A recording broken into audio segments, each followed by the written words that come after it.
ultimately fail. Given these significant issues, I feel really conflicted over this retrospective development. My preference would be that we actually ask them to demolish the structure and start from scratch and do it properly through the processes. However, if the DA is approved, I would like to see a condition attached that requires an independent engineer's report to ascertain the state of the structure and whether compliance with safety standards and building regulations were complied with. This action is necessary, I believe, to rectify the situation, upholding the integrity of our planning scheme and to ensure the safety and well-being of our community into the future. I understand that my decision on this instance is not based within the framework of the planning scheme, but I believe it is essential to maintain the principles of fairness, safety and adherence to our established planning framework. I would request that the proponents work with the Council for any future development proposals to ensure compliance and with all relevant regulations and to contribute positively to the growth and development within our community. In summary, granting retrospective approval for unauthorised works establishes, I believe, a detrimental planning precedent and fosters a culture of non-compliance with planning laws, further exacerbated by the lack of enforcement of planning permit conditions. Thank you very much, Councillor Drummond. I think that was in essence, very well said and spoken. I believe we all have the same concerns about retrospective approvals, and my greatest concern is having civil engineering to making sure that the structure is safe so that nothing can ever fall and create a hazard to somebody external of that wall, that untoward something may occur. I would hope that it's been built to a very high standard, but we unfortunately can't see that. So I personally believe that the builder who will oversee the engineering requirements and the construction at this point onwards will make sure that that has been constructed in a safe and a engineered manner. Through you, Mr Mayor, just to Deb in relation to the question from Councillor Drummond about the extra condition. So I understand the extra condition that you would like relates to building safety. In planning, we need to ensure that all conditions are relevant and reasonable, and in that respect they relate to the scheme mainly, but there is a test for conditions.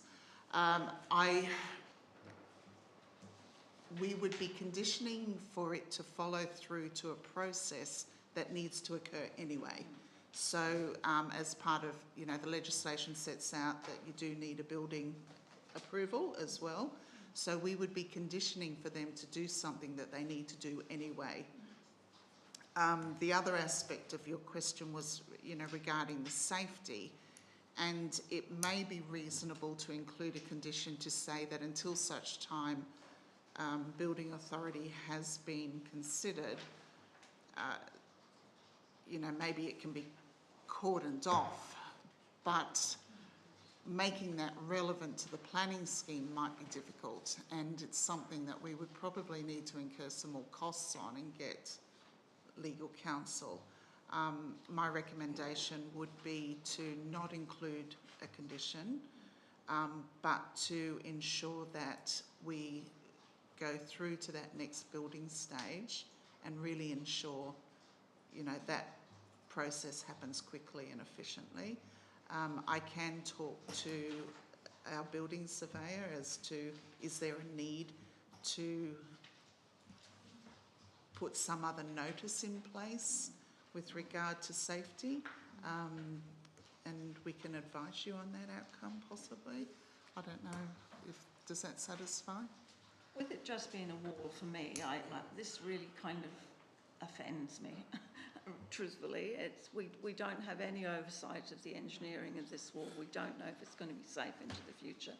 I'm not asking someone to pull down a home in which they're living. This is a garden wall and it should be done and I've said this for 12 years, you've heard my same arguments over and over about retrospective.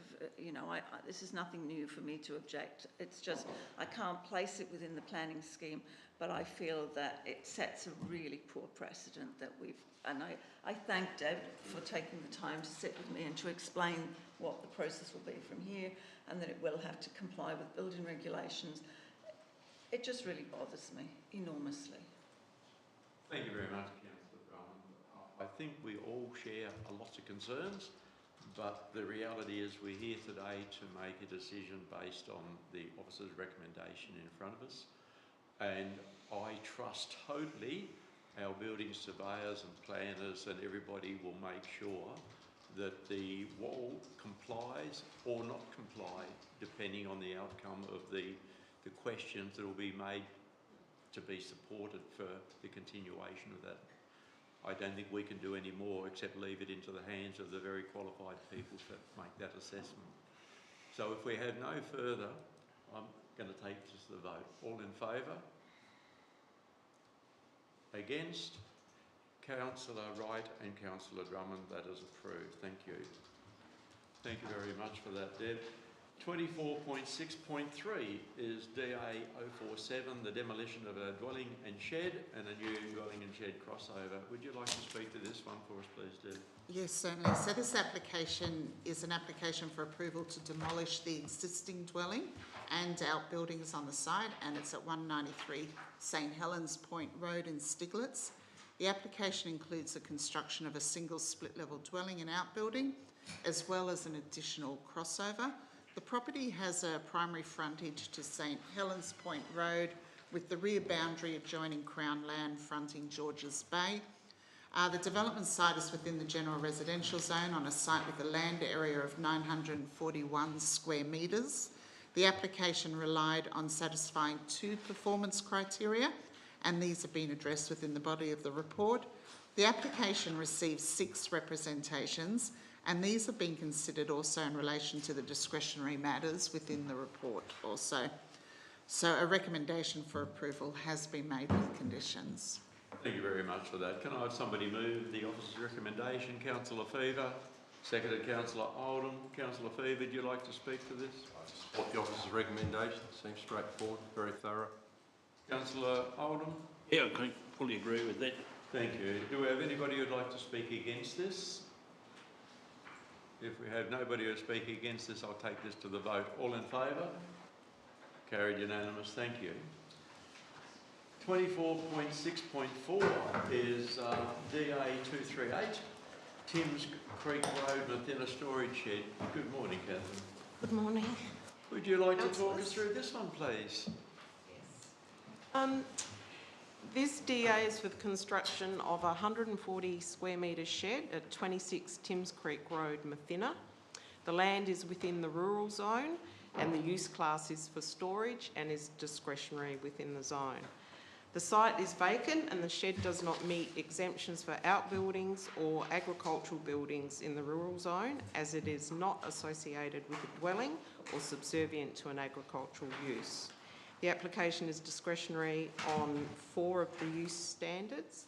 It meets all of the relevant development standards relating to height, size and siting.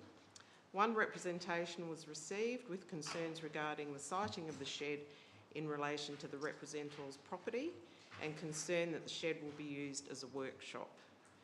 The applicant has confirmed that the shed will be used for the storage of personal items belonging to the family and property maintenance equipment and is not intended to be used as a workshop. Planning staff are satisfied that the proposal meets the relevant performance criteria and that the allocation of the storage use class and confirmation of the use by the applicant responds appropriately to the concerns raised. Approval is recommended with standard conditions. Thank you very much. How can I have somebody with the officer's recommendation? Councillor Chappell, seconded Councillor Carter. Councillor Chappell, would you like to speak to it at all? This is pretty straightforward. Recommendations on. Thank you. Councillor Carter? No, I'm fine, thanks. Do we have anybody who'd like to speak against this report? What a wonderful council we've got this morning. Thank you. Can I take this to the vote? All in favour? Carried unanimous. Thank you. Thank you. Thank you very much for that.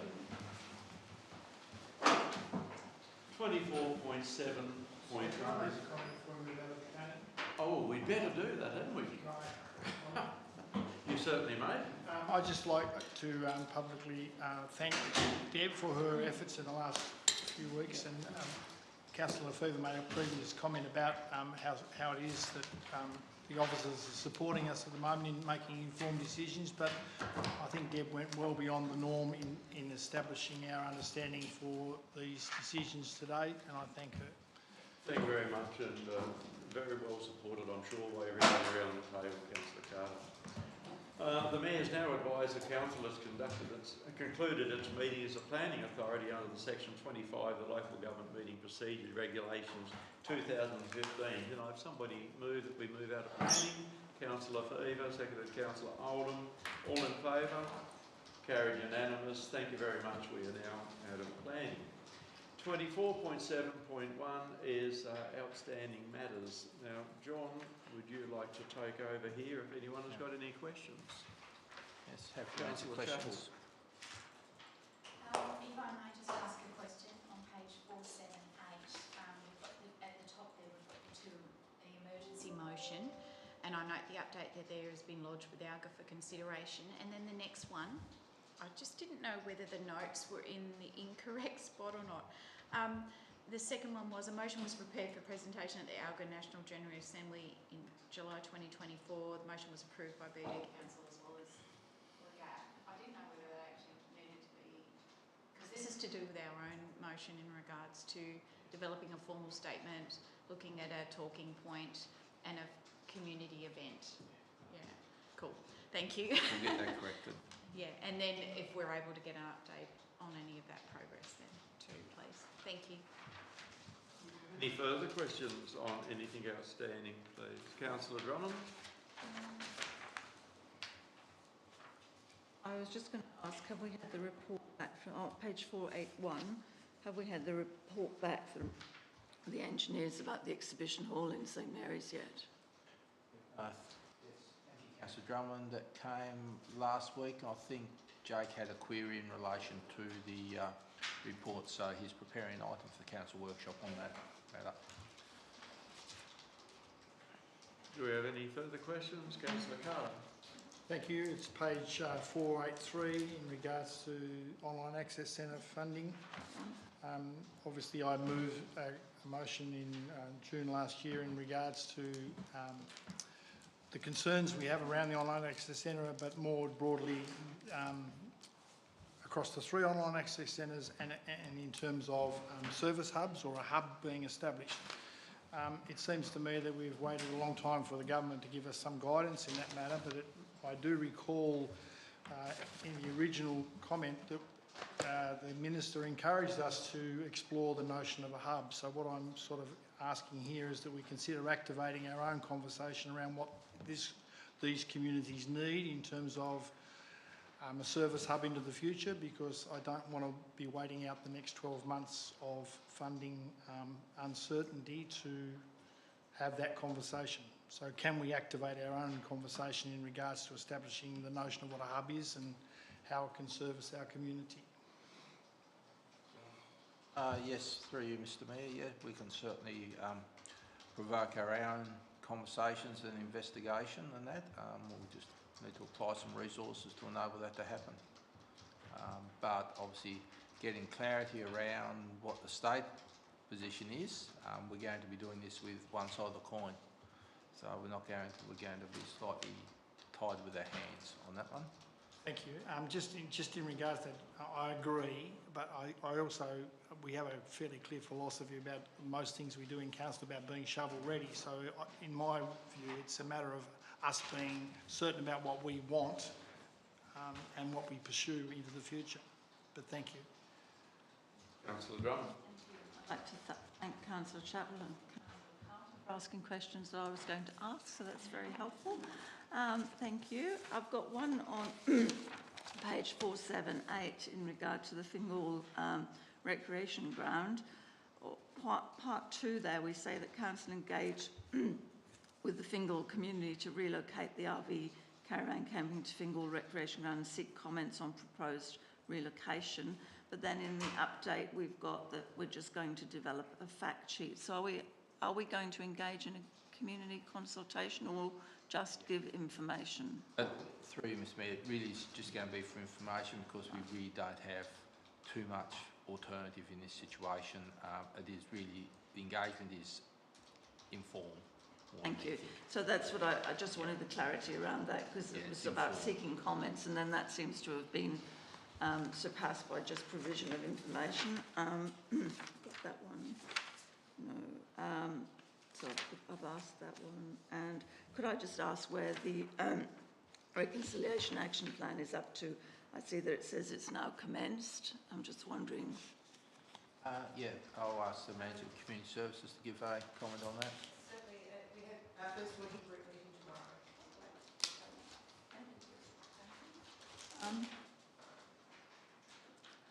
I've got another question in regard, because this was 5 months ago that we looked at the Indigenous naming for St Patrick's Head. I was just wondering if we'd had any feedback from Parks and Wildlife on that one. Sorry, Mr Mayor, I've got some initial feedback from Parks and Wildlife on that one, but really we just need to work out how this sits with the Reconciliation Action Plan because there's a bigger conversation there in relation to that. Yeah. Thank you very much. Thank you. Can I just make a comment about Councillor Drummond's question? If we're going to do that, can we seriously consider, like Paddy's Head is like a one-off, and this sort of thing is going to occur again in the future? So can we, in this conversation, can we consider, you know, the nature of our natural resources being given an Aboriginal name? That might be sort of something that we consider in every event rather than just a one-off event. Right through. Yeah, that's certainly one of the reasons for taking this in the context of the Reconciliation Action Plan, like rather than a sporadic decision here, there and scattergun. Let's get a more structured approach, which is part of what the overall approach I would expect with the Reconciliation Action Plan. Thank you. Any further questions? Okay, if not, we'll move on to 24.8.0 petitions, which we have nil. 24.9.0 notice of motions, we have nil. 24.10.0 councillors' questions on notice, we have nil. 24.11.0 councillors' questions without notice. Do we have any questions today? Okay, 24.12.1 is the Mayor's communications for period ending the 24th of June for your information. 24.12.2 is councillors' reports for the period ending 24th of June.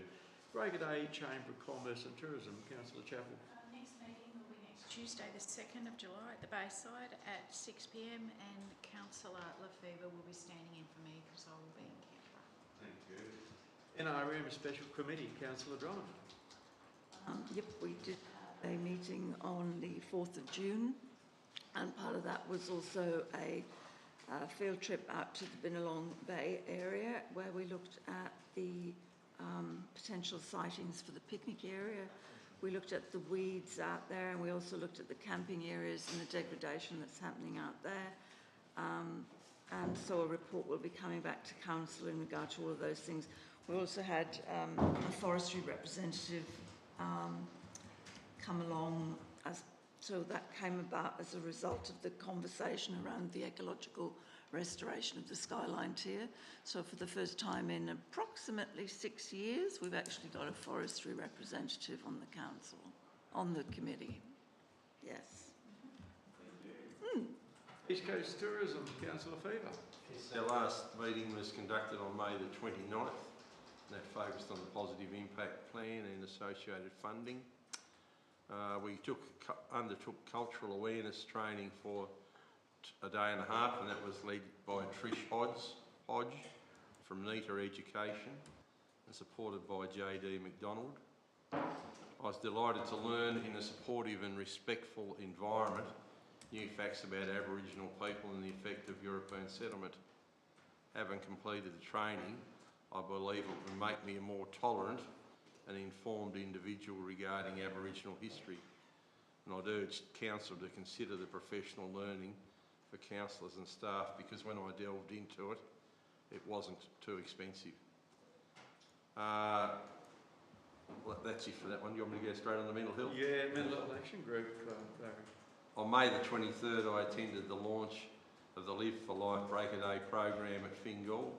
This program involves some grade 8 students within our municipality leading positive peer-to-peer messaging about good mental health and help-seeking behaviours. The program is federally funded. On June the 12th, I was fortunate enough to represent the Mayor, who had 4 meetings in Hobart representing Break a Day and state councils, at the COTA Long Table Lunch for Life Long Respect. That event was held at the St Mary's Town Hall. It was a fantastic event. Tables were beautifully set up. There was magnificent food. And as a side, I asked who cooked the food and got 3 different answers. But I think Chris might have been responsible for that, so well done. There was great banter. It was an easy, relaxed and respectful atmosphere. I'd like to thank Chris, Jenna and Leah from Council and Gary from Neighbourhood House as major contributors to the event. I spoke with the CEO of COTA and raised 2 issues with her. One is the lack of grief bereavement counselling, and I've seen a lot of examples through our municipality where someone's partner's died 5, 10, 15, 20 years ago and they still haven't come to terms with that. And they won't move house and they won't do X, Y and Z. And I think if that training was available more in our municipality, and it's obviously a statewide problem according to her, it would be of huge support. And the other one was the speed of technology changes and how the aged are keeping up with that. They're just becoming more vulnerable, more insecure, and they're open to being, having corrupt things happen to them because of their lack of knowledge. And she was going to take that on board and pass that on further. Thank you very much. Thank you. For that, Councillor Beaver. It's great to hear you speak so well and positively of that. Access and Inclusion Advisory Committee, Councillor Drummond. We've got a meeting tomorrow. No worries. I also attended the COTA Long Table Lunch as the chair of that committee. And second everything that Barry said, it was a very well organised event and very much enjoyed by community members. Very positive things being said in the community post-event, which was really good. So, yep, thanks to everyone involved. As far as master plan, Councillor Carter. As previously reported, the process of reactivating the consultation process with the original bidders is underway, so hopefully something positive soon. Thank you very much. 24.13.1 is the Corporate Services Department report. We don't have Rao because he's away, so we have John. So thank you, Mr Mayor. Unfortunately, Raoul is still unwell, and other officers will be covering the items. So Corporate Services Department report, the monthly report has been provided there, which has provided an update on activities. Obviously, key part of the last month is focused around the budget and related processes in relation to that, and obviously, preparations for the end of financial year period, which is always quite a busy piece there as well. So happy to take questions and endeavour to answer them as best as I can, Mr Mayor. Thank you. Can I have somebody move that the report be received? Councillor Chapel, seconded Councillor Wright. Any questions to John regarding the report? John, I think it'd be appropriate at this point if we could get just our best wishes sent to Rao. Wish him all the best, and while he's a little bit unwell, and hope he gets back to work with a speedy recovery. Yeah, thank you, Mr Mayor. If everybody's in favour, all in favour? Carried unanimous, thank you. 24.13.2 is the monthly financial report. Once again, John, is there anything there that you'd like to highlight? Yeah, thank you, Mr Mayor. Obviously, 11 months, so we're towards the pointy end of the year here. Just note within the report that since the preparation of this and the preparation of the report to council, that in relation to Note 1 operating grants, late last week we received advice from the Federal Government, State Grants Commission, that they will be paying 85% of the 24-25 financial assistance grants in the current financial year. This, obviously that relates to that item that's there. Just worth noting that last financial year they paid 100%, so they've reduced it to 85% this year. So things must be tight in Canberra. Apart from that, Mr Mayor, just happy to take questions. As I noted, we're towards a tail end of the financial year and things are generally tracking along in a positive sense. There will be potentially some significant changes in depreciation. That comes from asset revaluations which happen at the end of the financial year, and a lot of that's driven by the cost, unit cost rates which change. Happy to take questions and endeavour to answer them. Can I have somebody move the officer's report? Councillor Carter, seconded Councillor Chappell. Questions please. Councillor Drummond. Comment. I'd like to thank Aaron for reading my mind and responding, because I had in there to question about the fags and if anything had come through. So it was good to hear that we're getting 85% of that to at least come through. It's a shame we're not getting the 100%, but thank you. You must have known I was going to ask that question. It's good to get something that puts money in the bank, but at the end of the day, like, why they persist with this approach defies a degree of logic. So anyway. Any other questions? Councillor Fever. Just like to make a point, I don't know whether it's more appropriate here or a little bit later on in the agenda, but being on the audit panel, something that's concerned me in recent times is the expectations for us as a little council are the same as those of ones the size of Launceston and Hobart with regard to audit and procedures.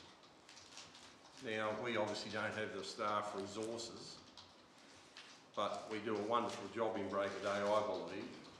So I just think the state needs to come to some terms of a little bit of leniency, leeway with smaller councils, or even more preferably, funding small councils appropriately so that they'd be able to do the same level of work as the larger councils. I don't know where I can put that comment, Councillor Fever, but it's a fair comment. But unfortunately, the Auditor General sees black and white a straight line, and we're all treated the same. John, have you got any comments which would be appropriate for the meeting? Thank you for that qualification, Mr Mayor. Based on that, probably not a lot, but at the end of the day, I can understand what Councillor Fever is saying. The issue is that the Tasmanian Audit Office and other agencies set a benchmark, and it's about everyone achieving that benchmark. And I agree, it's a resourcing issue. And as I said at the audit panel today, there's things which you need to do, and there's things which are nice to do. As long as we do the things that we need to do, that's a good start, and then we get the nice to do when we can as well. So it's just a fact of life, and also we focus on the things that matter the most, and certainly risk management's a big one, and things relating to that. So, but I agree, like there's one set of rules, and it's just the fact of life, and yeah. Councillor Fever. So following off from that, if we accept there's one set of rules and there's benchmarks, which I agree with, then there needs to be a state push to support the small councils appropriately to provide that service. Because if you've got a $100 million budget, you can afford to have more resources put into the financials audit area than you can a council our size. But the outcomes have to be the same.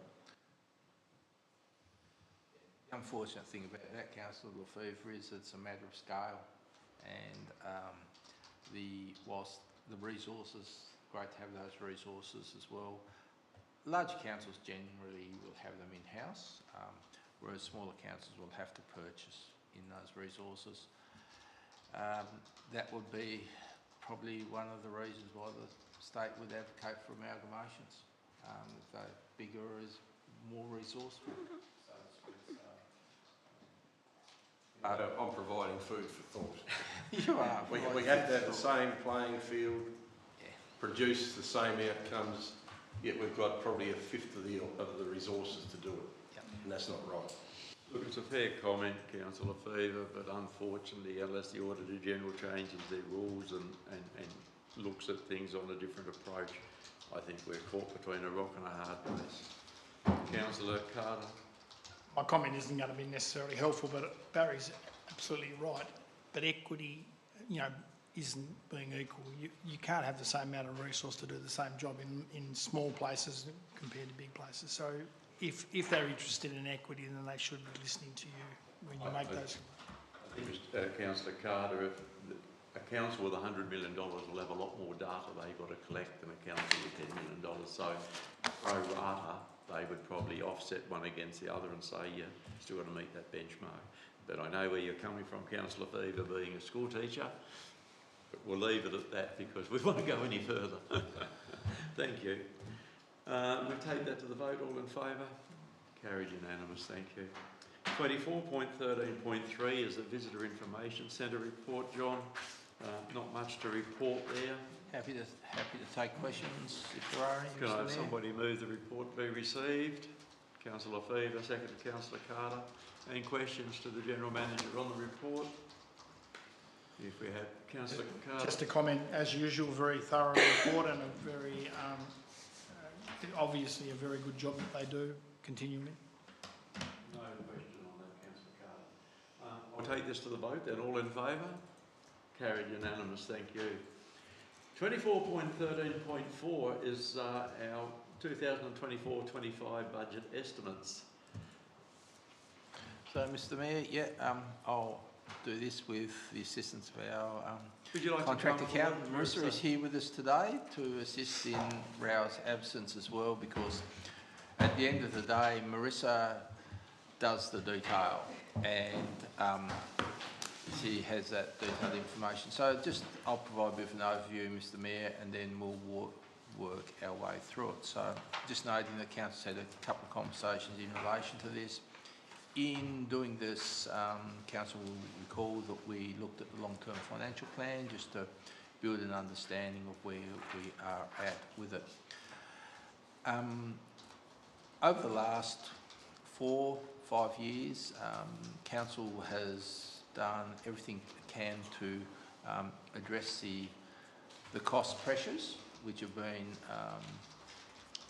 evident within the sector and within the nation as well. And we have done what we can to keep our rate increases to where we can, but at some point in time, something has to give, and it's we've pushed it down the road as far as we can, and this one now has got to the stage where, okay, things bite.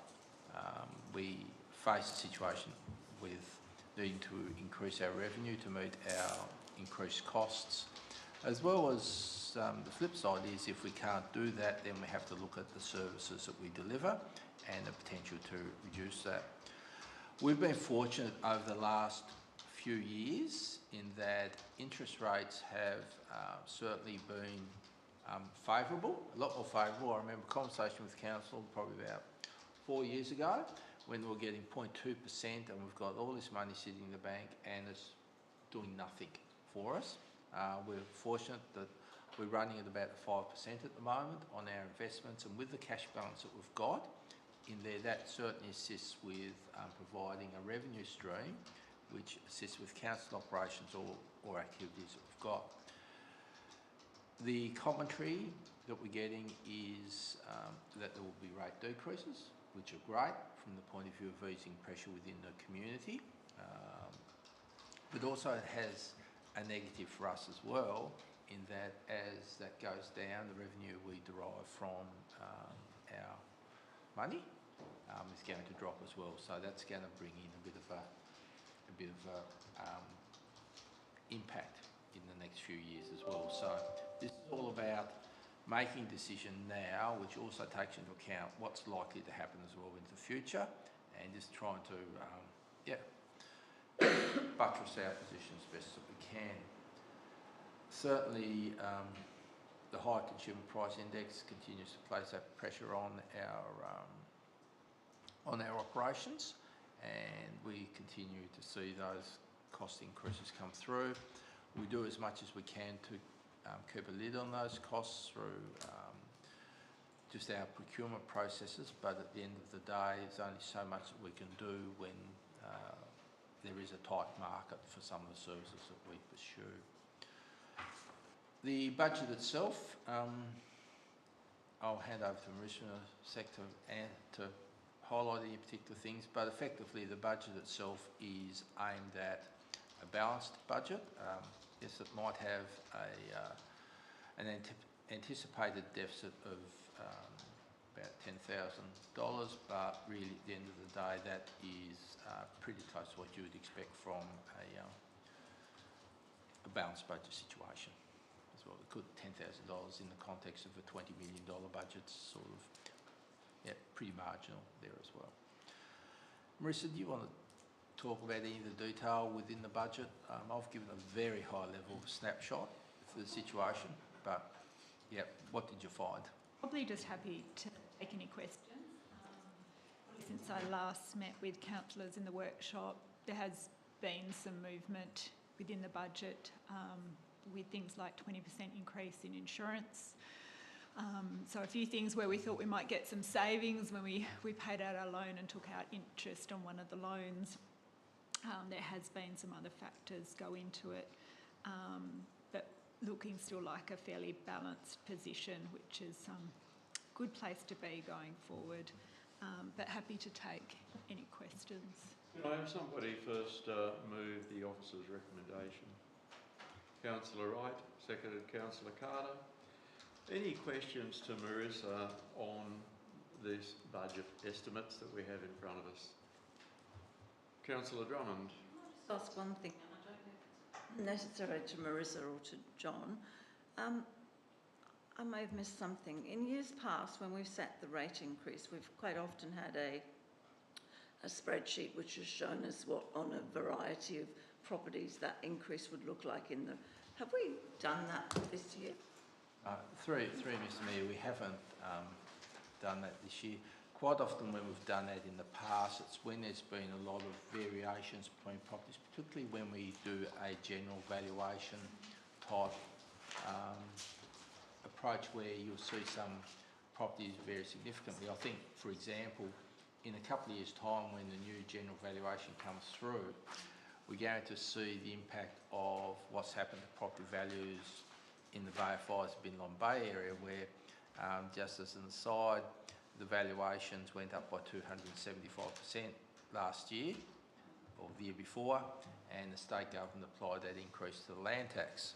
So when we come to do that general valuation, that's when it's most relevant to do that little comparison there about see what's happening, because then you'll see how certain areas are being affected compared to others, whereas at the moment it's more of a consistent approach with not a lot of variation. There is some variation between, say, the commercial and residential, forestry and residential and that sort of thing, but we haven't done that modelling this year because it I've just doesn't have found a lot that of value useful for in it. the past, that's all, to have a sort of visual, of what that's going to mean for our residents and our forestry and our, everything else.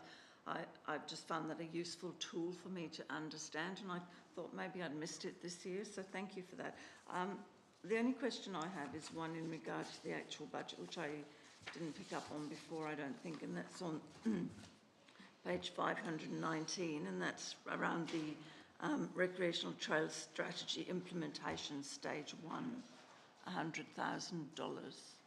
So that flowed from that very first budget discussion where we had originally 10,000, but then we talked about bringing a number of these projects through to a shovel-ready stage, and this enables us to do the planning, the ecological, any design works that we need to get a number of them ready to pursue for funding things, because that's what we had that conversation about, increasing the amount, and we've Yes. increased that We amount. recall that, I just didn't know we were going, I'm really pleased to see that, I just didn't know, I hadn't seen it before, and I just wanted to clarify, thank you.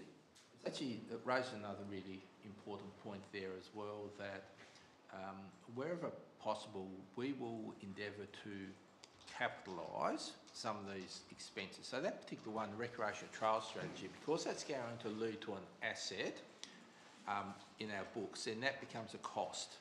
So that doesn't actually necessarily affect our, and Marissa will correct me if I get off track here, that doesn't necessarily affect our operational position, but we've got a lot of work in our budget too, which we mentioned at the last meeting, which actually doesn't necessarily give rise to an asset which is depreciable, and particularly things like our land use strategy work, that there is really important, but it There's doesn't no create asset. an asset in an accounting sense for us to rely on. So within the budget, there's a number of items which are at the expense level, which are sort of one-offs.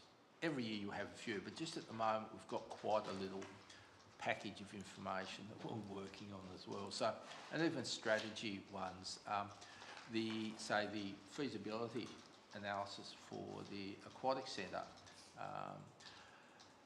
it could be probably argued that will be expensed the whole way through, even if an asset is created, but once we get to the more detailed design and potentially business case, that might be actually capitalised cost there as well. So there's a number of things within there which is also affecting our financial position this year, but if we've got a good solid position to work from, then subsequent years, it's about positioning the council to be in that sustainable position, take a bit of a hit, get to the point where we need to be, just to then be able to have a solid future moving forward.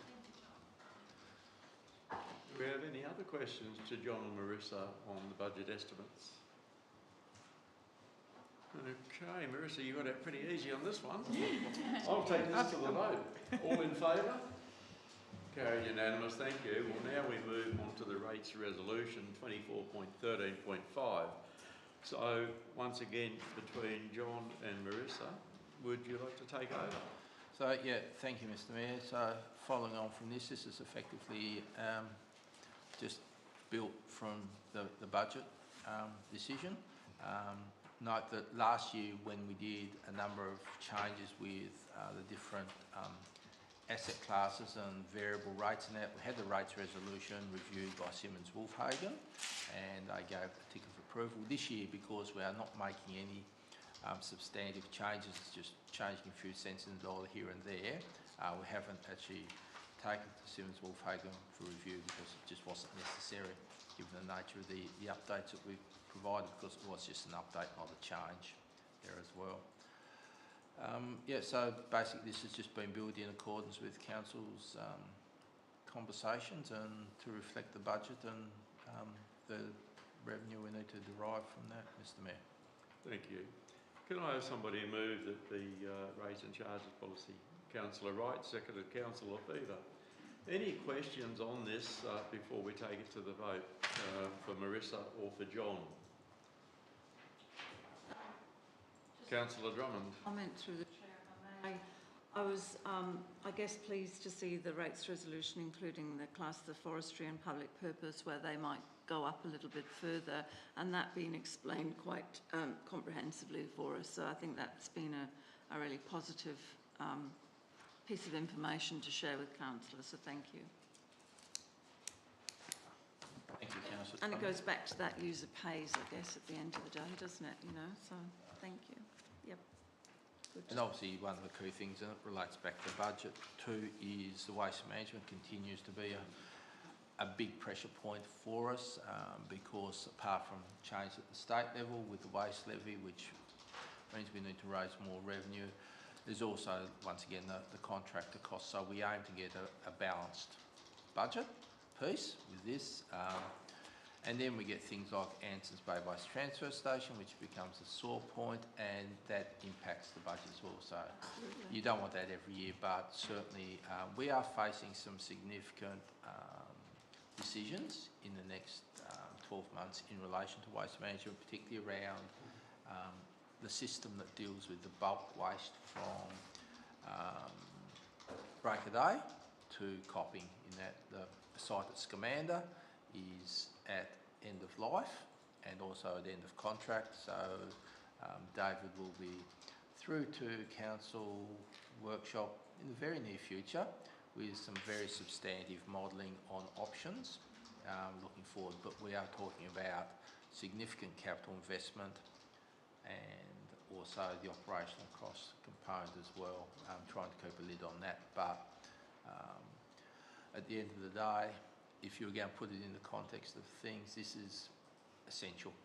It's an essential service, and we need to have something which meets the needs for the next 20 years there as well. So once again, waste management and factors beyond our control impact on this as well. Councillor Fever. It would be every councillor's dream to sit here and have no rate increase at all. But given the economic climate, I think 3.5% is very fair, and that will enable us to be a viable organisation once again and to continue to do appropriate works for ratepayers. I think that's a very fair comment, Councillor Fever. Any other comments? There's one thing that, as Mayor, that I'm always very mindful of, and that is our ratepayers consistently and constantly subsidising other levels of government. Some of our rates that we pay here around the table in our community is actually subsidising some levels of state government or federal government by being pushed down onto local government. So we need to be always very wary of that. And the one that I can use to highlight as an example is the heavy vehicle road tax. We haven't had an increase in 27 years of a heavy vehicle road tax. Yet the state government, forget who's in power, 27 years of governments have collected the money and put into consolidated revenue, and state government is keeping that. We get the same percentage now as we did 27 years ago, but our mums and dads ratepayers are subsidising state governments of any persuasion. The trucks are bigger, there's more trucks, and yet we have to maintain 80% of the road network in Tasmania. I think it's unfair. So whenever you're talking to your ratepayers and they say, how come our rates are, sometimes we need to mention, well, our rates are going up because we're actually subsidising state and in some cases federal governments for pushing down roles and responsibilities onto local government. I think, Mr Mayor, it's sort of that also highlights the impact of financial assistance grants, which originally were 1% of GST and the 0.56%. Between federal and state government, certainly local government gets squeezed because the responsibilities increase and those core revenue sources get frozen. So it's just, yeah, where we are in the food chain, Mr Mayor. So I do get off my soapbox, but I'd like everybody to be aware we are not responsible for some of the increases, but we're responsible for maintaining services, roads that other people are generating income from. Councillor Chappell. It sort of comes to this pointy end decision right now, but it is something that, as we all know, we've all been mulling over for quite some time. We're hearing that everybody is hurting. We're also, council hurts as well. It's not just, you go to the supermarket, we're all hurting. The power, the food, the paying your rates as a ratepayer. We're hearing that everybody is hurting and we're listening. But I think it is a balance. We've got to, as Councillor Fever said, it would be nice not to have any at all, but we do have to factor in, and it's, as John mentioned earlier, the things that we have to do and then the things that are nice. So it's a really hard balancing act, but I know that we're all listening and we're all hearing what our community is saying. So. Well said. Councillor Carter. I was just going to acknowledge what you said because I think that's the key to all of this. We need to somehow convince the other governments or levels of government that they need to put their hand up and do something. Unfortunately, local government is the closest to the people. Everybody in our community knows all of us here today, and but we are not responsible, but we take responsibility for other levels of government pushing down roles and responsibility onto local government with no funding to support it. But we do support our community, and that's first and foremost. But thank you very much, everybody, for the commentary, and I think we have struck a very good, well-balanced budget and rate increase at 3.5%. So if everybody's happy, I'm going to take this to the vote. All in favour? Carried unanimous. Thank you very much. It's 11:10. I'm going to take a quick 10-minute break. If everybody would like to have a quick cup of coffee, and we'll be back in 10 minutes. Thank you.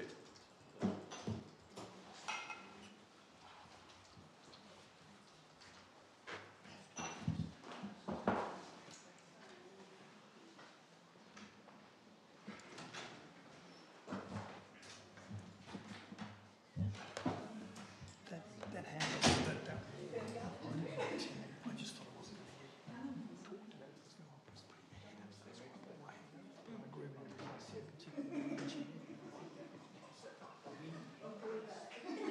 I just can't in all consciousness vote for it. It's just, No, I agree. and it was put up a year ago.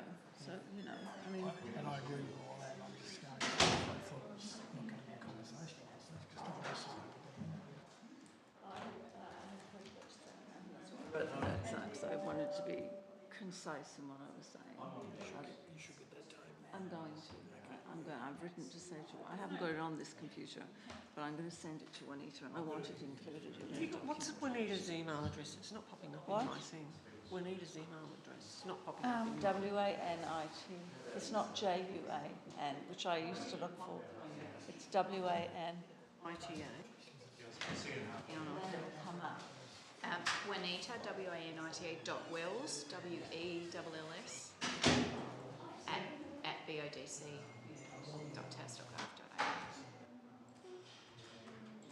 I struggled with it the first time I sent it one time. I was like, I can't get it right. Yeah, that's it.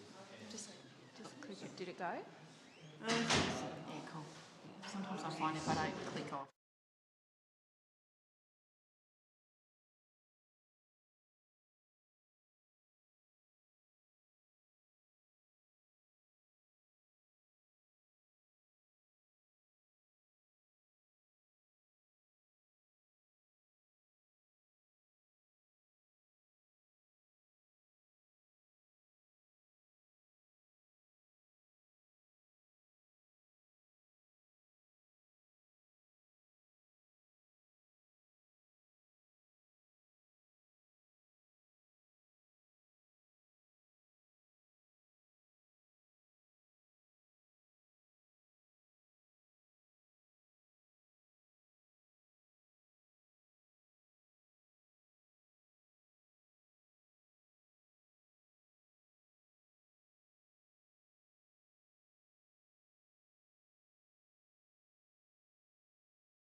didn't put that document. I don't use this, you see. I think this is the biggest piece of rubbish I've ever come across in my life. So that DA thing is on my home computer. So back. Yeah, we're back up now. Find it later.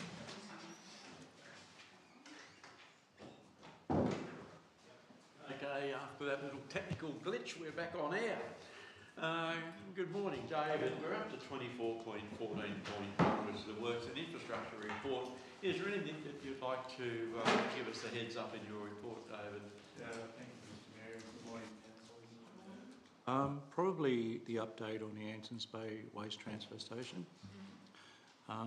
As you're aware, Council has been issued a prohibition and improvement notice from WorkSafe in relation to the Ansons Bay Waste Transfer Station and the quantity and type of asbestos material which is at the site.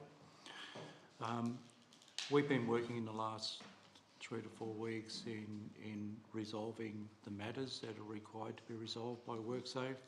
So with the objective of having those conditions voided and potentially reopen the waste transfer station at an appropriate time. I'd just like to say that the activities that we have been involved with and that we are showing WorkSafe don't necessarily mean that WorkSafe will lift the prohibition notice straight away. So we can't assume at this point in time that the station will be open when we would like to be open. It will be really up to the authority. So with respect to that, we've spent a lot of time reviewing our procedures, retraining our operators at all of the waste transfer stations around this type of material. We've undertaken risk assessments and we've been able to, it's been a bit of a frustrating process, select a contractor to go in and clean the waste transfer station up. So the clean-up process is in 2 stages. The first stage in how we're tackling this issue is to remove all of the visible asbestos at ground level. And that includes the asbestos that was in the green waste pile that was burnt and also the illegal dumping of builders' rubble at the site. That will take place commencing tomorrow and be concluded by the end of the week. There are a number of different asbestos types by laboratory testing. We have blue asbestos, white asbestos and brown asbestos over a number of generations of products. The second part of this process is how we deal with the material that we can't see. So we're talking about the fibres in the soil, we're talking about anything which is just subsoil, and to that end, once we get past the first part of the removing the visible material, we'll be looking at how we deal with that issue, which will require us to have some lengthy discussions with the Tasmanian EPA and then work out a strategy as to how we secure that site once and for all. So it's been quite a busy time, but we are making progress, but it is taking time. And the estimated cost just to remove the visible material and work to date is in the order of $40,000. So that's a substantial cost that we've had to endure because of this issue. Okay, can I have somebody move the officer's recommendation? Councillor Carter, Secretary Councillor Wright. Questions to David, please. Councillor Wright. Is this problem largely as a result of recent illegal dumping, or is it something that's been building up over the years? Largely as a result of recent activity, but in reviewing the site, we have noticed that there's been a historical issue as well. And the problem with asbestos materials is when the ground gets wet, it rises to the surface. So we have to deal with that material as well. Any further questions? Okay, if we have no further questions, I'm going to take that to the vote. All in favour? Carried unanimous, thank you. 24.14.2 is the Animal Control Report. Can I have somebody move that the report be received? Councillor Fever, seconded Councillor Oldham. And any questions to David on the Animal Control Report? Thank you. As we do workshop this, I'm sure all questions have been answered. So I'll take it to the vote. All in favour? Carried unanimous. 14.3, speed limit at North Ansons Bay. Would you like to speak to this one, David? Thank you, Mr Mayor. This recommendation is based on a report that was undertaken by Traffic and Civil Services after we upgraded the section of North Ansons Bay Road between Acacia Drive and Ansons Bay Road. When we sealed the road, what happens is that the rural default limit for unsealed roads, 80, automatically jumps to 100. So with that, we've had the road assessed. The recommendation is to put in place an 80 kilometre zone and a 60 kilometre zone from the top of the hill going down to Acacia Drive. And whilst we were there, we thought we would tidy up the individual speed zones for individual streets from 40 in the township and create what's called a 40 area zone. So the recommendation is to proceed with going to the Transport Commissioner about this signage. And in addition to that, we have some recommendations around line marking on the road, which will enhance the safety of that road system. Thank you very much, David. Can I have somebody move the officer's recommendation? Councillor Wright, seconded Councillor Oldham. Any questions to our Works Manager on this? We have no questions. I'll take it to the vote. All in favour? Carried unanimous. Thank you. Thank you very much, David. 24.15.1 is our Community Services Report. Good morning, Chris. Morning, Mayor and Councillors. So, Chris, would you like to talk us to your report? Thank you, Mayor. I think it's pretty straightforward. Just updating that when, at the time of writing the report, we hadn't had the event, the long table lunch. It was a great success. It just shows you how we can all work together, different agencies, to produce an event that addresses community issues. Also that the working group meets tomorrow, as explained already, for the Reconciliation Action Plan. So there'll be some dates that will come out from that meeting that we can hopefully share.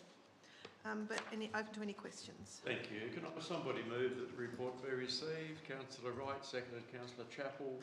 Questions to our Community Services Manager, please. We have no questions. Councillor Drummond. Just got a couple of questions around page 552. We had in the budget apparently $8,000 for youth services, and we've only used 300 of that. Is that right? Am I reading that? Correct. Yeah, it is correct. Through you, Mayor, so that was around the work that Leah has done, but we haven't yet done it this financial year. Ah, okay. Yeah. And then we've got the Australia Day event was budgeted 15,000 and we used 2. That's nice, though. Through you, Mayor, so we had a group that was interested in doing an event. They pulled out for this financial year, but we're trying to see if they'll resurrect it for next financial year. And the other event, which we fund, wood shopping, they didn't use all their funds because the team didn't come because of floods and things like that. So they repaid their money. And can I just ask, on the next page, 553, we've got the East Coast Masters Golf Tournament. Is that just in one location or is that throughout the municipality? Through you, Mayor, it's run over 2 courses, St Helens and Scamander. St Helens and Scamander. And it's a committee made up of St Helens and Scamander. Thank you. And can I just put an S on your International Disability Day events, please? Thank you. Do we have any further questions to our Community Services Manager? If not, I'll take it to the vote. All in favour? Carried unanimous. Thank you. 24.15.2. Scamander and Beaumaris Community Projects, the results of the survey. Chris, would you like to talk us through this one? Thank you, Mayor. As discussed at the workshop, we decided that it was important that we got community feedback on these 2 projects, one being what the proposed green garden works at the Beaumaris community space and the outdoor location of the outdoor gym equipment. The results of the survey are attached to this agenda item, and as discussed at the workshop, these are the recommendations. That we locate the outdoor gym equipment on the eastern side of the bridge, where there's existing toilets, infrastructure to support it, and that we work with the Beaumaris Community Group around a planting project. And just to advise Council, we're meeting with the group tomorrow. Thank you very much for that, Chris. Can I have somebody move the officer's recommendations? Councillor Wright, seconded Councillor Oldham. Any questions to Chris? Councillor Drummond. Just one in relation to the fact that we were not successful for the funding for the outdoor gym equipment. I see that we've still got that recommendation that the gym equipment be located on the eastern side. So is that just going to sit there until we somehow find the funding for, is that? Through you, Mayor, yes, it will. Yeah, we've tried a few others as well, but unsuccessful. Hopefully, with the new financial year, they might open up a few more grants. Lovely, thank you. I just wanted to clarify that without the funding. Thank you. Chris, I'd like to thank you too for the amount of work that's been done in that survey. At least we've got some good hard evidence and results. Thank you very much for all the work that's been done. And Mayor, I mean, thank you, Jane, too, but it also shows that even though they still want, especially around the Beaumaris project, even though that they wanted, some plants and things, they also want it to be kept as a recreational space as well. So that's something for us to be mindful of into the future. Councillor Carter. I was going to make a similar comment to you in terms of the consultation and the survey that's been undertaken. It's been extremely thorough. I think the other aspect of that is that there was a pretty good response in terms of the population base. So I think that's healthy in itself. So not only did you guys do a good job, but I think the community responded appropriately too. Fully agree. If we have no further comments, I'm going to take that to the vote. All in favour? Carried unanimous. Thank you. Thank you, councillors. Thank you very much, Chris. 24.16.1 is the Development Services Report. Good morning, Jake. Good morning, everybody. Jake, would you like to walk us through your report? Anything you'd like to highlight to us, mate? Sure, yeah, fairly standard report there from Development Services.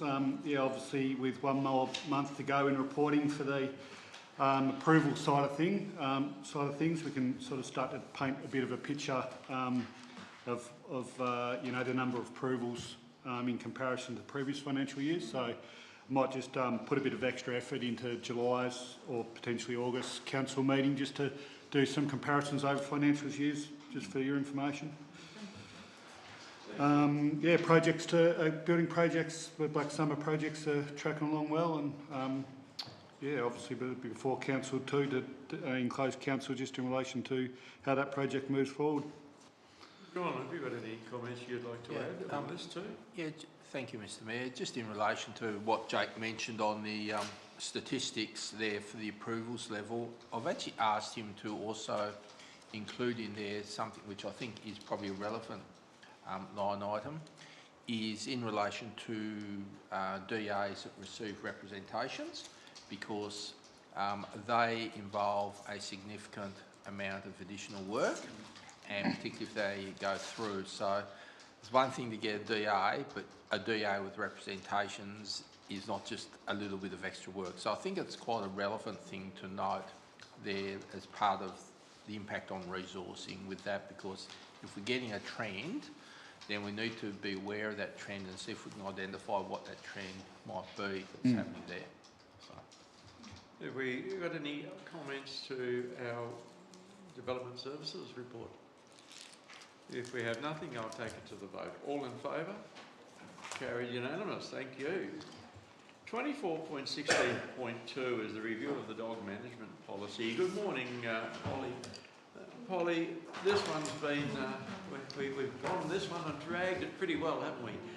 Would you like to take over and just highlight anything that's come out that you'd think we should be well and truly identify before we make any decisions on this report? Thank you, Mayor. This report today is simply to update Council on progress with analysing submissions that Council's received, and that will come back to the July meeting workshop series to actually look at the final revised policy. Jane Richardson and I are working hard on the submissions we received and getting some reporting into the agenda for July. We actually received 88 submissions. So in the online survey there are quite a few null submissions, which was interesting in itself, and 14 submissions were by email, so a total of 77 is what we're working on at the moment. And a really good range in there, including a submission from Parks and Wildlife, and some good submissions from shorebird advocates and many submissions from dog owners and actually quite a few from other people who are concerned about health and safety issues as well. So I think it's a pretty good mix. And we'll try and round that up for council to work through, consider the submissions and come to a conclusion.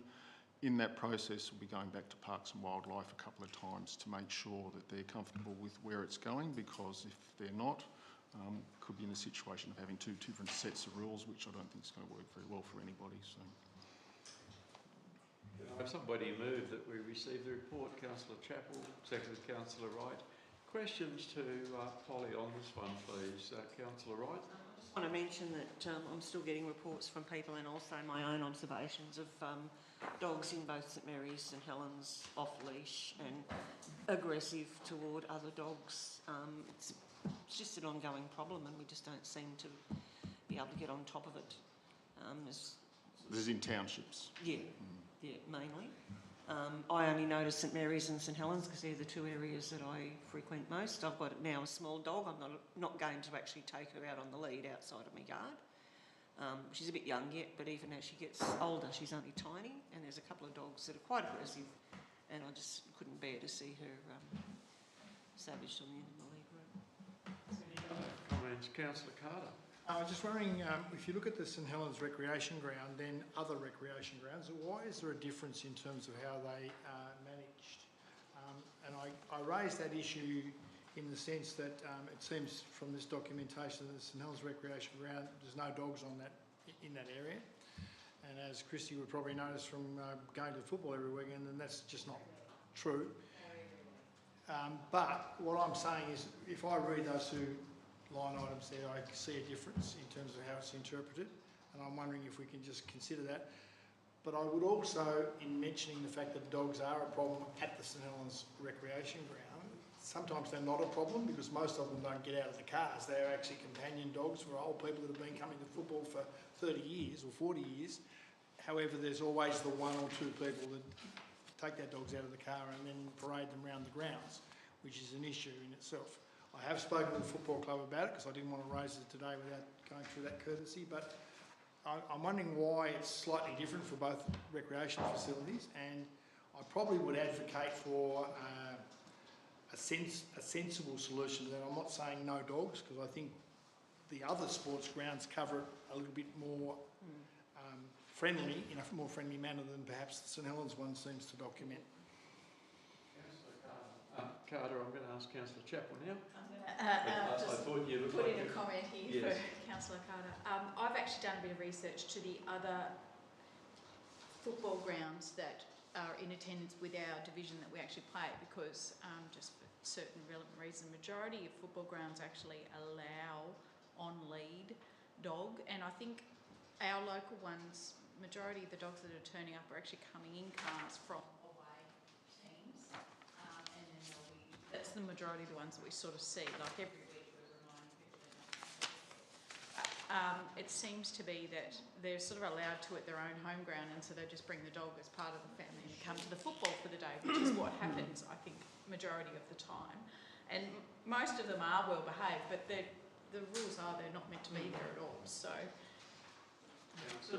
On that, as well as, you know, being on football grounds and the recreation areas, the dogs that are roaming free on the street, there are some of them that are very well behaved and respond very well to people's commands, but there's others that don't. And trying to actually get the message to the people whose dogs are well behaved that they should be on leash is actually a struggle as well, because they'll, you know, just say, well, my dog wouldn't do that and my dog's this and my dog's that. But other people with their dogs on leash don't know these dogs. It's still confronting. And if you have one group of people that flout the law because their dogs are well behaved, then it's going to be very hard to police the ones whose dogs aren't well behaved. It's just... Well, there's a fair bit to take in all of that, to be honest. Some of it is policing, actually, of the rules and regulations versus the dog management policy that's completely in front of us in its entirety. But having you taken all of that on board and talking with our dog control officer and our works manager, somewhere through there we might come up with a little bit of an idea, a bit of consensus on how we can make this work a little bit better. Councillor Drummond. Through the Chair, if I may, I've got a few questions. Dog swims in dog on-lead areas. I am curious as to where we're going with that, with Parks and Wildlife not being supportive, and we've still got it in there, so I'm just kind of interested in, you know, you were saying about being on a par with Parks and Wildlife. They're not supportive of this, so how are we going to manage that, I guess, is my question, if that goes ahead. Through you, Mayor, I think sports grounds and that particular issue, I think it's important. Next workshop in July, Council has an opportunity to think through some of those issues fairly carefully, and thank you for raising the question. I'll leave it with you, and when the workshop agenda comes out and the attached reports and things, that'll give you some more information to work through, and we can have a good discussion about those sorts of things then. Yeah. Sorry, no, Chair. Sorry, I thought you had finished, Councillor Drummond. I said I that's had all. 4 questions to ask. So I was also interested around, were we going to do something around greyhounds after I raised it? Does that need to go in the policy, or is that an operational matter? Through you, Mr Mayor, I think that's going to be an operational question initially. It might be a challenge to find a location where we can do that, and then the operational matters of what we can afford. But I don't know there'd be something you'd actually specify in the policy at this stage. I think it's going to take a bit of time. Yeah. My third one is around, and it's already been raised a couple of times, dogs on leads in townships and compliance to do with that. I had a complaint from a resident who is a very moderated person, shall we say. There is just a perpetual breacher of the dogs on leash in townships at St Mary's, and he finds this very challenging, and it arose when the last you have that conversation in an email with me, Polly, when the last dog registration papers came out. He said, you know, education is good and very worthy, but what happens to the compliance when you've got someone who is constantly breaching? This one individual refuses to put the dog on a leash, puts it outside the supermarket off leash, it chases other dogs, etc. And I understand from the recent conversation we had how challenging compliance can be when, you know, we can't even ask for those identifying documents from a resident. So I'm not quite sure where we go with that. I think we'll leave that one for Polly, and we'll talk about that further at the workshop as well. I think that's a compliance. That one there, if we can just separate out the compliance, Mr Mayor. Exactly. And those details there, if Councillor Drummond can feed that through to us, we'll take it up with the Animal Control Officer, and they can follow through, because at the end of the day, it's an offence not to have the dog on lead within a residential area. And the signs are all up in St Mary's now, and it's very clear. Yep. And there's... The dog can't read, unfortunately, No, Councillor Drummond. I know that. And there's a fine of up to 10 penalty units on that item, so certainly can be a fairly substantial fine. And in terms of the identification, if we need to get the assistance of Tasmania Police, we'll get the assistance of Tasmania Police with this as well. But And the they're not always around when you actually need them. No, that's right, particularly in St Mary's. The complainant is a dog owner, and he does all the right things, you know, and he's a very, as I say, moderated person. He's just very annoyed that this one person keeps breaching the rules and seemingly nothing happens with it. So that was, just thought I would raise that. And I'll put all this in writing to you. And then I was just looking at the 2 exercise areas in St Mary's. So we're definitely going ahead with both of those, one at the rec ground and one at the Heritage. Through you, Mr Mayor, that's the question for July. That's what's in the draft, and we've got public submissions on it, and for Council to actually come to a decision on that, yes. It is a conversation I had a little bit with Polly previously. I just think some of this documentation doesn't allow, it can be interpreted in a certain way, but I think it would be smarter to interpret it in terms of service dogs and making sure that people are aware that there is a distinction, or in the case of what Councillor Drummond just said a moment ago, greyhounds were created as a separate creature within the understanding as well, not by us but by the nature of who they were or what they did. What I'm trying to say is I think we just need to make sure we acknowledge the capacity for service dogs to be in most of these environments that we're saying no dogs are in, if you get what I'm trying to say. may, Councillor Carter, I'd like to just make a comment. I've actually spoken to our control officer. We're seeing it on a daily basis where people bring a dog into a premises. Oh, it's a service dog. We don't know, there is no criteria of what a service dog is. So there is, from what I can find out, there is no guarantee that you can identify, well, actually that is a service dog. No, that's not, you're just pulling your leg. So there seems to be no actual way of approaching how you justify, is that a service dog, a comfort dog, whatever, or not. In legislation, it doesn't appear to be definitive of what that may be. So anybody can technically put a dog on a lead and say, that's my service dog. That's what appears to be at the moment from what I've been told. I'd be confused about that, Mayor, because I think just a recent example, there was a guy from Victoria, so they do register generally as a service dog. So I think that is identifiable, but I'm not 100% sure about the legislation in Tasmania. In Tasmania, there's none. Councillor Wright? I was about to say a similar thing, which is that anyone can call their dog a companion dog, but there should be some sort of legislation or licensing or something in Tasmania, and I possibly think Tasmania may be some. the only state that doesn't have. Yeah, but you know, an actual service dog is generally registered as a service dog thing. Companion dogs, you can have a companion bird, apparently.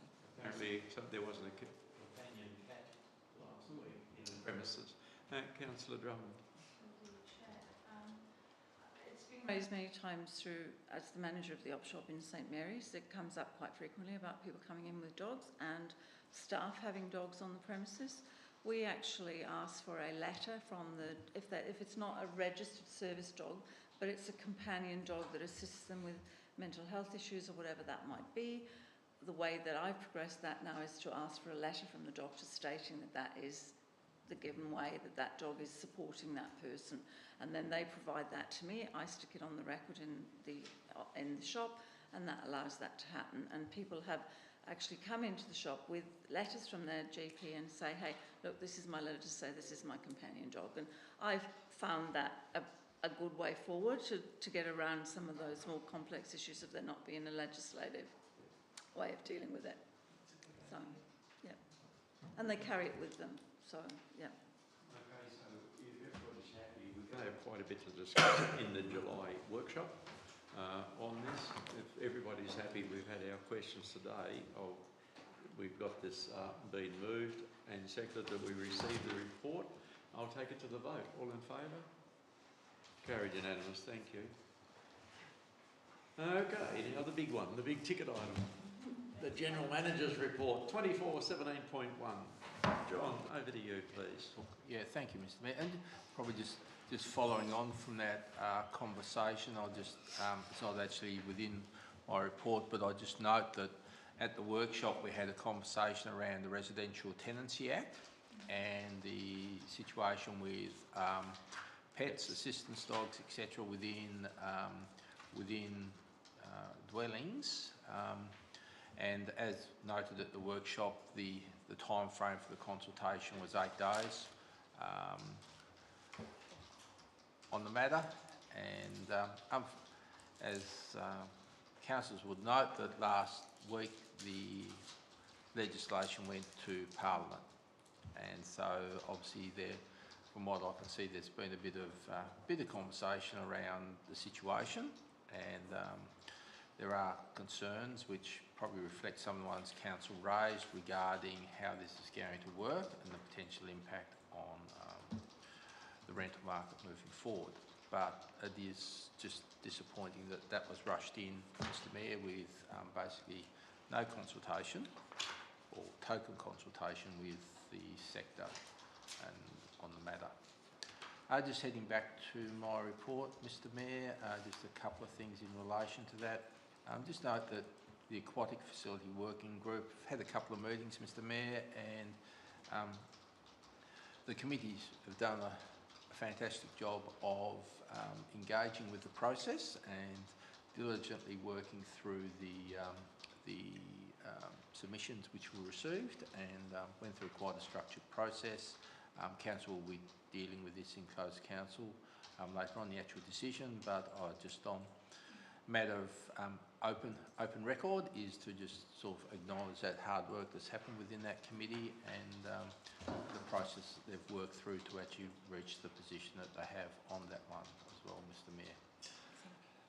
Just couple of other things, obviously the economic development strategy, that's in the initial stages there. The first piece of the engagement process is underway with a couple of workshops and meetings or discussions with a number of different stakeholder groups, representatives, etc. there, which some interesting information coming through. I attended the workshop on Friday in St Helens because I was able to get to that one, and we had 14 people there. Good conversations. So the consultants have got a fair bit of work to do within this, and certainly look forward to seeing the what they start framing up and then getting into the second round of engagement process, which will be coming up fairly in a little while as well, Mr Mayor. Apart from that, yeah, there's been a bit on this, Mr Mayor. It doesn't actually really reflect within that report, but yeah, a bit on last month. Okay, can I have somebody move the General Manager's report be received? Councillor Wright, seconded Councillor Carter. Questions to the General Manager, please. Councillor Carter. Just wondering, is there any matters of interest from the Tasmanian Police meeting? And I guess one of the reasons why I asked that, there's been a little fair bit of hooning in Scamander just recently. If you want to look at the rubber on the road, it's fairly evident. And I'm just wondering, are there any other issues within our community that we should be aware of? Yes, Mr Mayor, I noticed when I drove through Scamander yesterday that in the preceding 24 hours there had been a bit of activity there near the hotel, and obviously I dare say Tasmania Police will be very keen to find out what they can from the locals about who that might have been. Wasn't you, Councillor Chappell? No. You just got hand up for some other reason? I wouldn't have thought anybody was game to speed in Scamander because there's a 24/7 presence there. Yeah, so Subaru wasn't there at the time. That's right in the 50 zone where they're doing all those. yeah, it's quite Pretty keen. On a major junction. Yeah. That was the police taking off, catching the speeders. Yeah. So yeah, but certainly the conversation. It's actually just the acting commander. So it's more of a general conversation. But we've certainly got on our list to have the local inspector come along to a council meeting, and we're just working to fit him into the schedule in the next few months as well. Councillor Chappell. I was talking to Molly about that the other day, about what we proposed to have someone come along and have a chat about more speed cameras and long patrols and that type of thing. And I reckon our Works Department, as they're heading up the Ansons Bay Road, would be pleased with the high level of use that the Priory skid pan's receiving at the moment, as well as you head out on the tarmac out there. So, yeah, that's not bad. Every Saturday night out they go. Have to put our little camera out there when it's available. Councillor Drummond. Just regarding the Stantec Economic Development Strategy, I went to the one on Thursday in St Mary's. We had half a dozen people at that. Just some feedback from the community to me was that they didn't feel that the community consultation part of it was widely advertised, and the timing was difficult for people to attend because it was in that morning time slot. So I'm just feeding that back because I think that's important. But my understanding from Jane is that there'll be a second round of engagement with community. So hopefully once the initial report's done, we can do a job there. I found it a very interesting couple of hours actually. It was even though there were only half a dozen of us there, it was still good conversation. And based on those one-on-one conversations they'd been having with other people in the time leading up to that, it was interesting to see what was brought to the table. Thank you. And I would like to mention, if I may, the Winter Lights Festival in St Mary's, which was on the weekend. That was absolutely fantastic. So thanks to Council for helping advertise it. It was sold out and it was a really tremendous community event. The other question I had, just in regards to the conversations that you guys have been having with politicians recently, is there anything for us to be excited about in those conversations? Do you ever get excited with talking to politicians? Well, I did ask that question. I just thought I'd ask that question. Yeah, through you, Mr Mayor, it's actually good to see the Labor MPs, including the leader, in the area. So whilst we only had just on an hour or just under an hour with them, yeah, some good conversations around the table just on those key issues, because it's been a while since we've actually had that level of visit here as well. So obviously it's a different world in state parliament at the moment, and certainly it was pleasing to see that they're approaching this with a cooperative attitude at the moment versus the usual adversarial thing that you'll see within Parliament as well, that actually, and I think we've seen that in the legislation which has been passed, which has come from different areas within Parliament. So, yep, but really it was a good chance to actually to brief Dean Winter and Rebecca White on St Mary's Pass and where we're at, so, and where we needed to go with that, because obviously neither of them had a briefing previously on this matter, so they understand the importance of that as well, and obviously the housing challenges as well. So there's a number of other, but they were the key things that we talked about there as well. Could have quite easily had 3 hours with them, but their calendar, they had to rush out the door, unfortunately. Yeah, I think it's been, they've all been very receptive. I think I met 7 different politicians before last in Hobart over 2 days, lots of meetings happening. And everybody, as John said, is working in a very collaborative approach. They want to make sure that Tasmania has stability, and they want to pretty well guarantee supply and confidence to get this next budget through. So Tasmania has then got some fresh air behind it with the budget moving forward. And honestly, while I had my hat on as LGAT president for a fair bit of that, they still talk to me as Mayor of Break a Day as well, and we just keep pushing the same themes: housing, worker accommodation, St Mary's Pass, etc. And everybody has been extremely receptive and giving us a very good hearing. What that translates to, I don't know, but we're definitely building up very good, strong working relationships and networks with both sides of the party, as well as Tabitha Badger, who's the Greens member for Lyons, booked in for a half-hour meeting with me. An hour and a half later, she said, I think we're going to have to go. It's been extremely good, extremely positive, and they've been very engaging. The only other comment, Mr Mayor, in there, just in relation to the East Coast Strategic Regional Partnership, just note in there about a couple of grant deeds, but in particular the St Mary's Childcare Centre project. That project has come Council's way to look after that investigation. So it was a slight surprise to me. Are we being funded to? Yes. Oh, we're funded for the consultants, but we're not funded for the project management. That's a good start. Yeah, so at the end of the day, so that's another one sitting on our desk to progress. So, yeah, but anyway, it's probably, the good thing about it is that if it had sat with a government agency to progress, it might have sat there for a period of time growing dust. So that came up at the Economic Strategy Forum about childcare and the lack of childcare and the barriers that puts in place for young families obtaining employment in our area. So, yep, thank you. Anyway, that's, yeah, that particular project's one we've got to look after, Mr Mayor. If we don't have any further questions to the governance report, I'll take it to the vote. All in favour? Carried unanimous, thank you.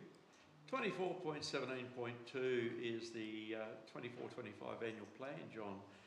Is there anything there that you'd like to take us through, because there's an awful lot of change happening in the next 12 months? Yeah, thank you, Mr Mayor. As has been discussed at council workshops, the focus when I sat down and mapped out where we were at, and obviously council's seen it in relation to some of the other the quarterly updates, there's a number of activities we've got which are in the current year, which because of the nature of the activity, they're spreading over a couple of years. And when we look at those current activities, and what we've got coming up, really the focus on strategy and some of those projects and getting those dealt with, completed, or as Councillor Drummond raised earlier, the recreational trail strategy, getting a number of projects through to a shovel-ready stage. That needs to be our focus over the next 12 months. So apart from the current ones, which is quite a little package of stuff there, when we look at the Strategic Regional Partnership and a few other decisions that we've made, then there's a reasonable work program, and I'll be very, very happy if at the end of 24, 25 we've pretty much dealt with everything that's on there. I will put a caveat on there that the St Helens Beenleigh Bay livability strategy will run across a couple of years on that, some of the related activities, but certainly getting some of that cleaned up would be a great position to be in at the end of that period. So if Council just focus on those tables, what we've done, we've taken that and also included at the last discussion we had a bit of conversation around the recreation and community facility review, and so that's been included as part of just to scope out how that review might happen with a view to it then happening in the following year as well. Let's map out the process there. So what you'll find in the attachment piece, that's a bit more the detail, but that really just picks up what we've got underway, and the new activities, as well as some of the ones which are probably a bit more of the ongoing focus that we have. But happy to take questions, Mr. Mayor. If I may just, before we take questions, John, I think it's really important on page 629, which is under elected members professional development. I just checked my diary then, the 26th and 27th of July, 27th is elected members professional development day in Devonport, the 26th is the AGM and general meeting. I don't know who around the table, and John has sent out a letter, but it's really important that we all take on board professional development. David Morris will be one of the speakers there. There's going to be a very important day on the 27th of July, and as I said, the 26th is the general meeting of Legat and the AGM, so I think it's something that everybody around the table can benefit by, and people would really need to talk to John and Jane to get registered and work out how they want to travel, because it's really important to follow up on your elected member development. Molly's doing the coordination. Is she? Oh, sorry, Molly, I didn't mean to. She's very good at putting all those little pieces together, so...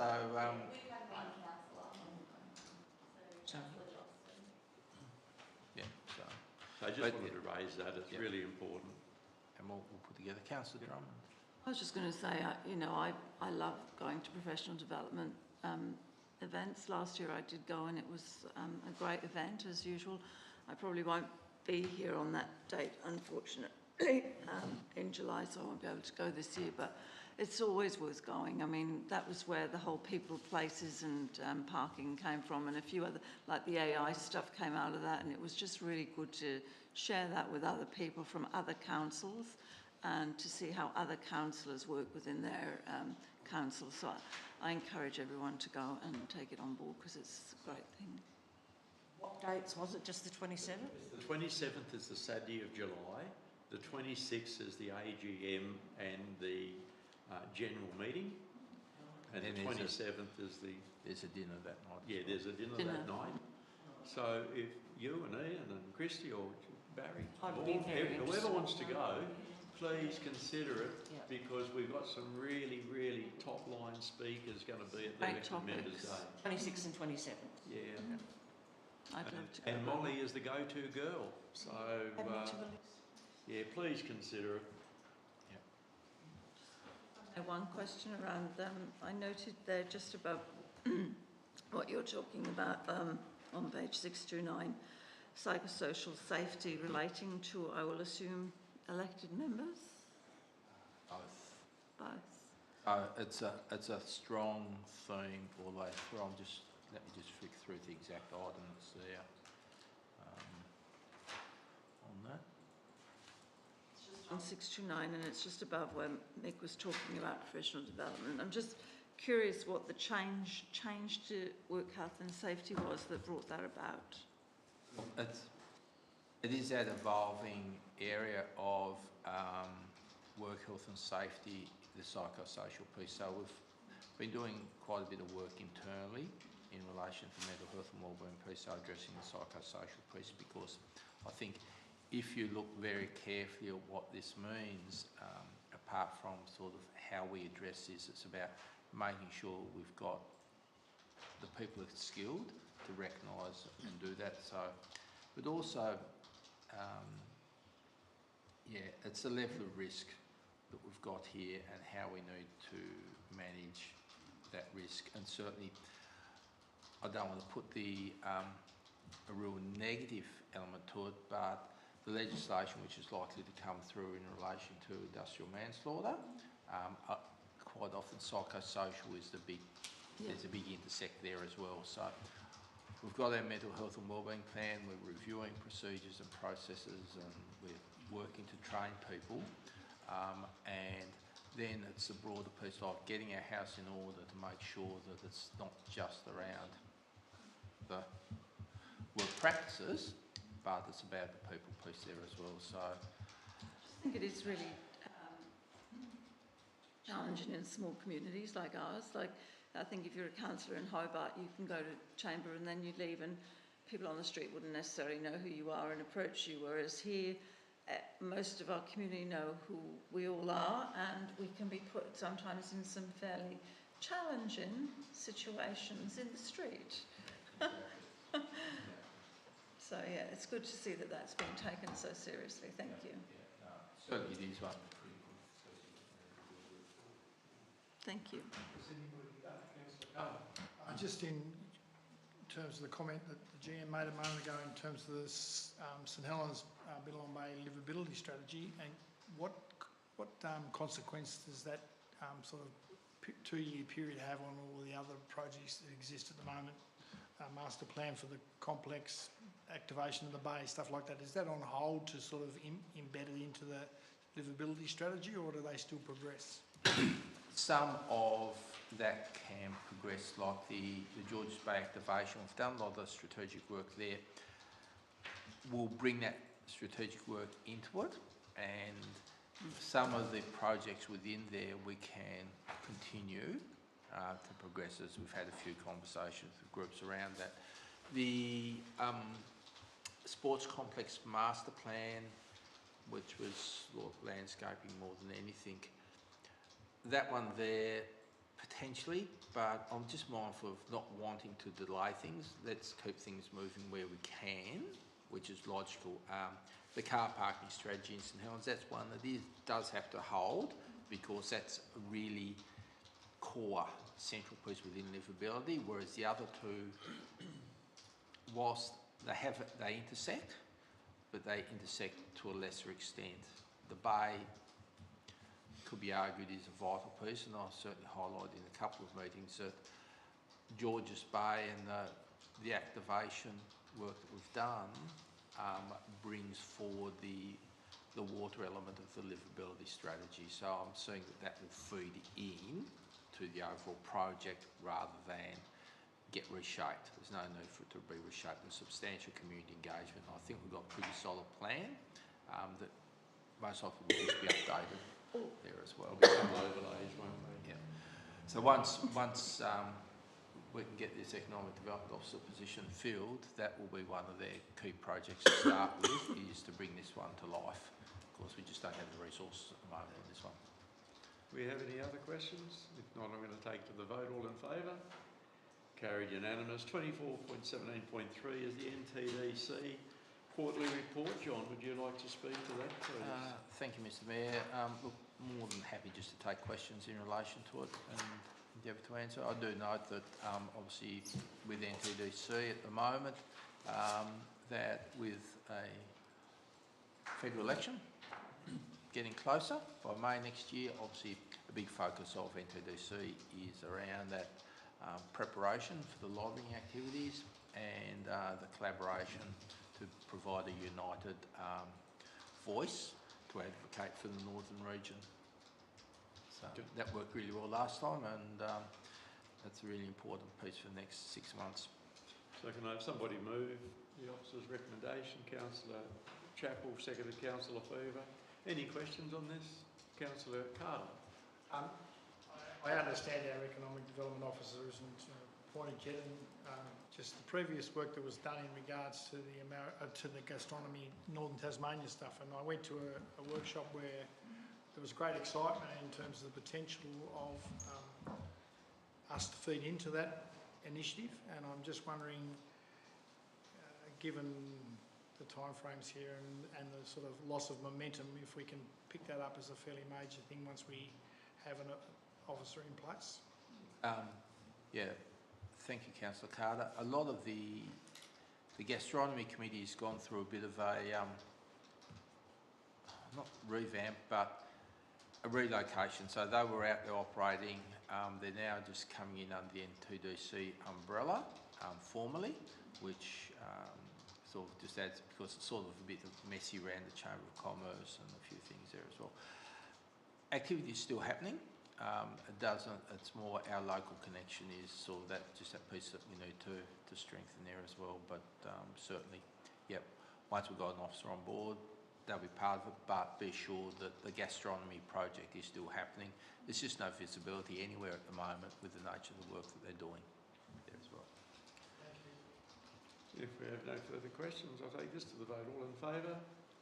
Carried unanimous, thank you. Well, pursuant to Regulation 15, one of the local government meeting procedures, Regulation 2015, that Council move into closed council. Can I have somebody move? Councillor Wright, seconded Councillor Chapel, all in favour? Carried unanimous. Just now, hold there for a moment and we'll do a close off with audio.